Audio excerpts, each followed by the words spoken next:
Hello, mon nom est Florence Vie, je suis mentor dans le domaine de l'évolution spirituelle au féminin, fondatrice de Révèle ta magie. J'accompagne les femmes connectées, intuitives et engagées à vivre une vie guidée chaque jour par l'âme et le cœur.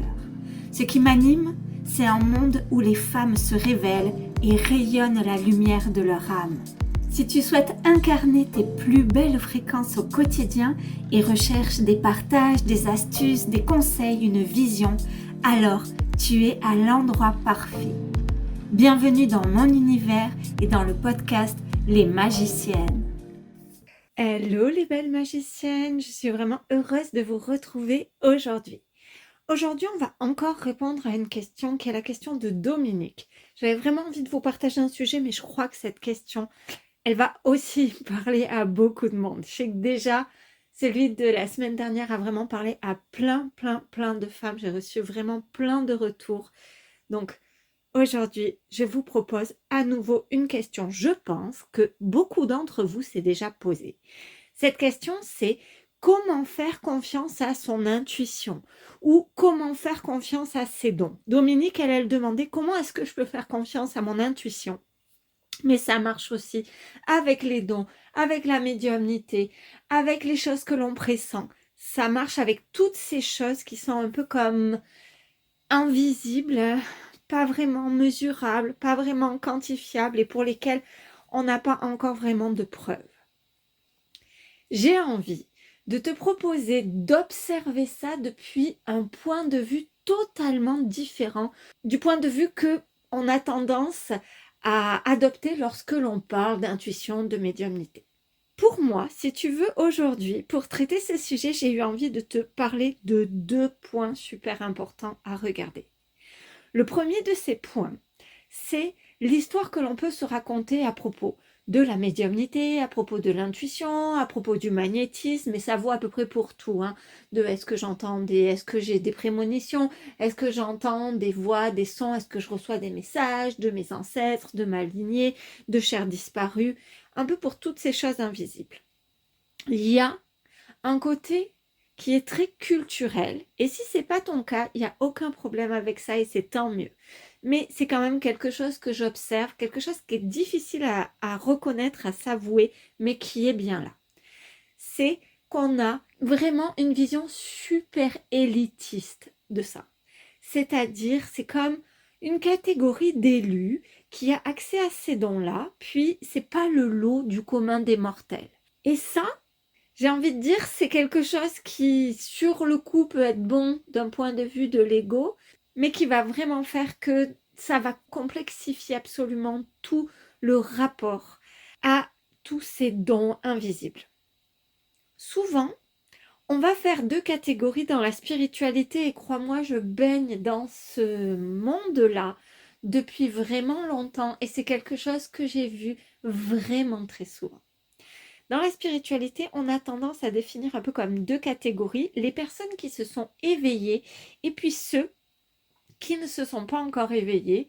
Et puis c'est un peu comme si celles qui s'étaient éveillées, elles étaient un peu en dessus. Tu vois, elles ont compris des choses que les autres n'ont pas compris. Et ça fait qu'on va avoir comme un sentiment un petit peu d'être supérieur. Alors supérieur, c'est peut-être un mot exagéré, mais il y a quand même ce côté-là. Ça fait du bien à l'ego. Et c'est normal à un moment donné, surtout quand on s'est senti tellement extraterrestre, quand on s'est senti tellement trop, tellement pas assez. Moi, je me rappelle quand j'étais jeune, j'étais tellement sensible, tellement hypersensible par rapport à mes amis, tellement un peu bizarre, un peu trop fleur bleue, un peu trop bisounours. Ça fait tellement du bien à un moment donné de pouvoir renverser la vapeur et de se sentir avoir un truc qui est extraordinaire parce que ça permet de se connecter à un amour infini. Évidemment que toutes les personnes qui entrent dans ce que je suis en train de décrire ne sont pas des personnes égocentriques qui se sentent au-dessus juste parce que ça fait plaisir de se sentir au-dessus. Ce sont des personnes qui ont vécu souvent leur don comme quelque chose de vraiment difficile, notamment à l'adolescence où on voudrait juste être comme tout le monde et où on se sent vraiment à côté. Et puis à un moment donné, on rencontre des personnes qui sont comme nous et ça fait juste du bien. Le revers de ça, c'est que à un moment donné, on a le sentiment d'avoir compris quelque chose que tout le monde n'a pas compris. Et on va pouvoir avoir des discours comme les personnes qui ne sont pas éveillées, c'est difficile d'avoir une conversation avec eux, c'est pas assez profond. Ce truc qui avant nous faisait souffrir parce qu'on avait l'impression d'être trop bizarre, d'avoir des sujets de conversation, des intérêts trop bizarres, à un moment donné, on en fait quelque chose qui est valorisant.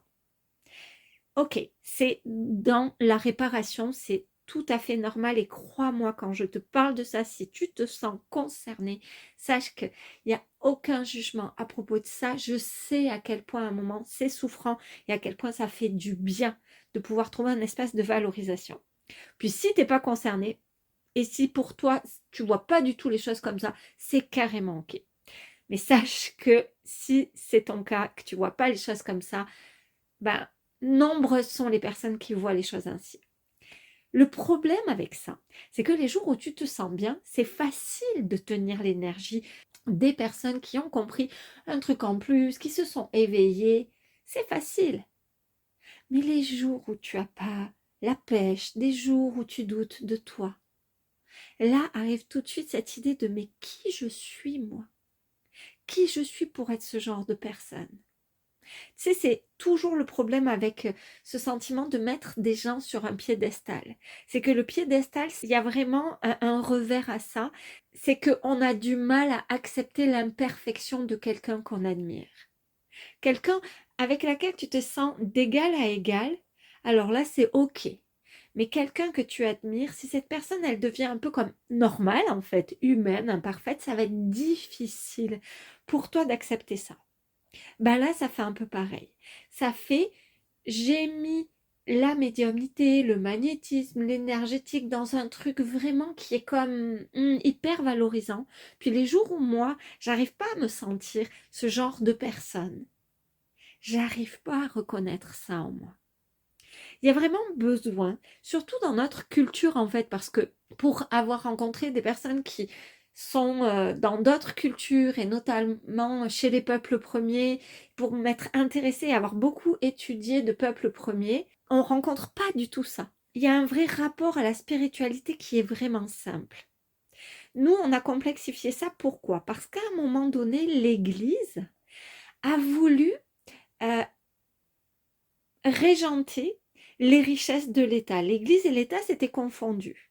Et donc, l'accès à la spiritualité est devenu comme réservé à une élite. Il fallait passer par des intermédiaires pour avoir accès au divin. Des hommes et des femmes, enfin des hommes qui étaient formés par l'Église, comme si on ne pouvait pas en nous avoir un accès direct au divin. Et ça a contribué à créer cette vision un peu élitiste des êtres spirituels.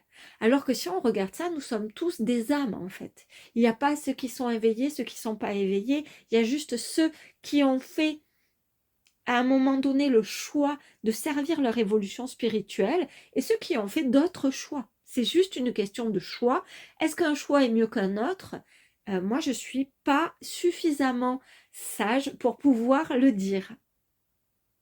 Je pense que du point de vue de l'âme, il y a un sens qui nous échappe. Donc, il va y avoir vraiment besoin de nettoyer cette chose-là, comme de sortir de cet aspect de la spiritualité, c'est pour une élite. Le magnétisme, c'est pour les gens qui sont super au service, c'est pour les gens de cœur. Non, en fait. La spiritualité, c'est notre nature, comme la physique, le fait d'être dans un corps physique, c'est pas pour une élite.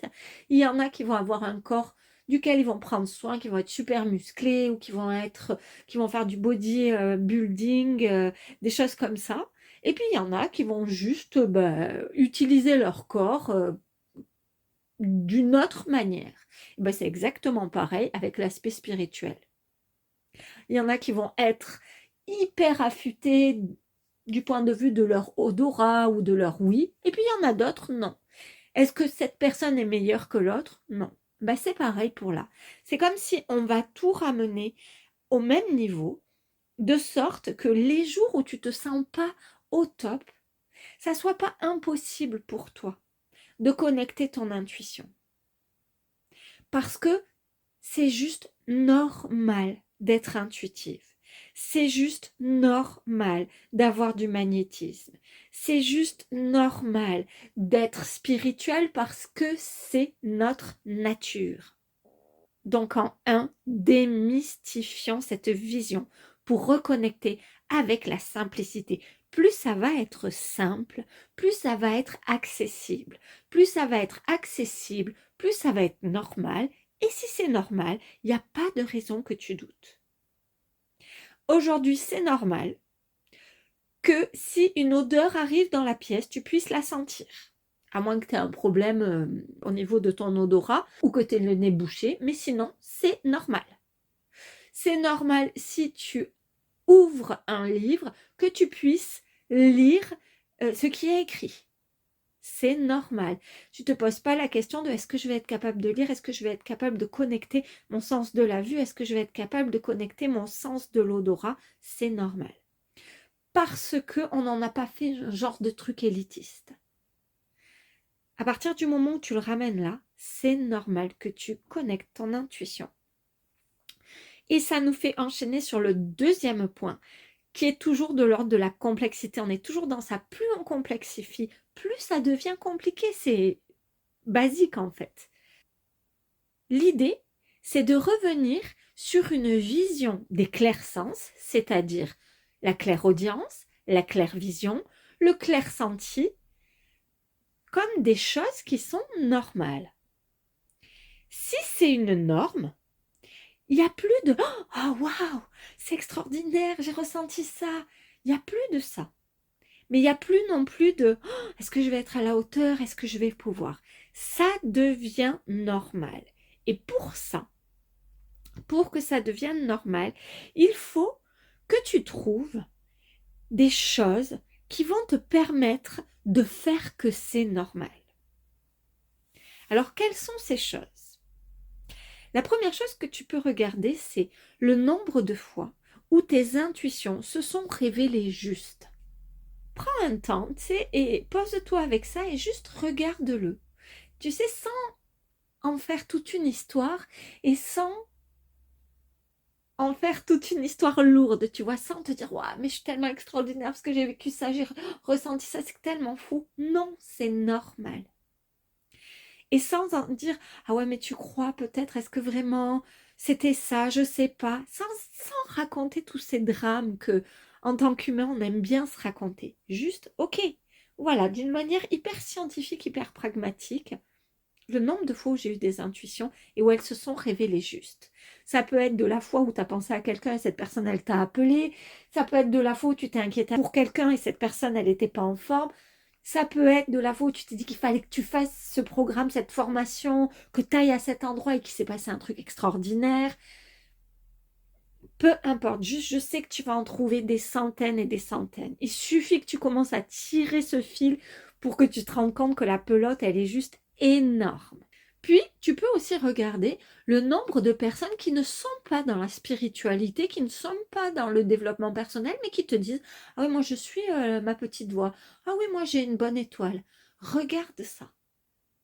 Tu vois, c'est pas réservé à des personnes qui sont engagées dans la spiritualité. Il y a tellement de personnes qui vont te dire, ne serait-ce que « je le sens pas ». Cette personne, je la sens pas. Qu'est-ce que c'est ça? C'est le clair senti. Je ne ressens pas bien son énergie. Mais là, si tu commences à observer ça, à t'ouvrir à ça, tu vas voir que quasiment tout le monde parle de ça. Que les personnes soient initiées au développement spirituel, que les personnes aient fait un travail sur elles ou pas du tout, c'est juste commun de parler de ça. Puis ensuite, je vais t'inviter aussi à trouver des preuves qui te ramènent dans quelque chose d'infiniment simple. Je vais te partager une des preuves qui a vraiment fait comme sauter tout ce côté, c'est élitiste en fait. J'en ai déjà parlé sur un autre podcast. Celles qui me connaissent, elles ont entendu cette histoire des milliers de fois. Mais elle est tellement puissante. J'ai eu la chance de rencontrer des aborigènes. Les aborigènes, si tu veux, on est quand même sur quelque chose qui est absolument pas perché, qui est absolument pas en train de se considérer comme supérieur. Ce sont des hommes qui sont d'une simplicité, d'une gentillesse, des hommes vraiment qui renvoient cette idée de la personne simple, qui ne se raconte pas 1 milliard d'histoires. On discutait avec ces aborigènes, puis à un moment, ils se sont étonnés que nous ne pratiquions pas la télépathie. Les aborigènes, eux, ils pratiquent la télépathie, c'est naturel. Et nous, ça nous paraissait juste comme un don surnaturel, quoi. On avait le sentiment d'être face à des surhommes. Et ils nous ont juste dit, mais regarde, tu as une glande au centre de ton cerveau. Cette glande, elle ne sert qu'à ça, elle sert à rien d'autre. Elle a le même tissu que tes yeux, elle est là pour voir tes pensées. Et la manière aussi simple de le dire et la simplicité avec laquelle ils observaient ça sans en faire des histoires, sans se raconter de choses, ça a fait voler quelque chose en éclat en moi. C'est-à-dire que ça a ramené les clairs-sentis, la télépathie, la médiumnité à un endroit où c'est normal. Je te partage ça, tu peux le garder avec toi, je te l'offre. Puis si ça ne suffit pas, trouve-toi tes preuves à toi. Trouve-toi ces trucs qui juste vont te faire dire, bon sang, mais attends, à l'autre bout de la planète, voilà comment on considère ça. Regarde au niveau des Amérindiens. Les Amérindiens ils ont des cérémonies avec les esprits des choses, avec les ancêtres. Ils communiquent avec les chers disparus. Regarde au niveau de l'Amérique latine. L'Amérique latine, ils communiquent avec leurs chers disparus aussi. En Inde, la spiritualité, elle est juste partout. Et puis juste ça, le fait qu'il y ait des religions et qu'on retrouve les mêmes préceptes dans ces religions, les mêmes enseignements, même si la forme n'est pas toujours la même, ça doit venir nous questionner sur cet aspect spirituel qui est absolument normal. Les religions ont complexifié la chose, mais la spiritualité, c'est notre nature. Puis, si tu as encore besoin, comme d'accès ça, juste pose-toi ces 2 questions. Pose-toi la question de combien de fois ça a été bon pour toi de suivre ton intuition? Et combien de fois tu as regretté de ne pas avoir écouté ton intuition? En regardant ça, du coup, tu te rends compte que la question, c'est plus comment faire confiance à mon intuition, mais bien comment l'écouter encore mieux. Voilà, cet épisode du podcast des magiciennes est terminé. Je vous embrasse très très fort. Je vous donne rendez-vous semaine prochaine, même heure, pour un nouvel épisode du podcast des magiciennes.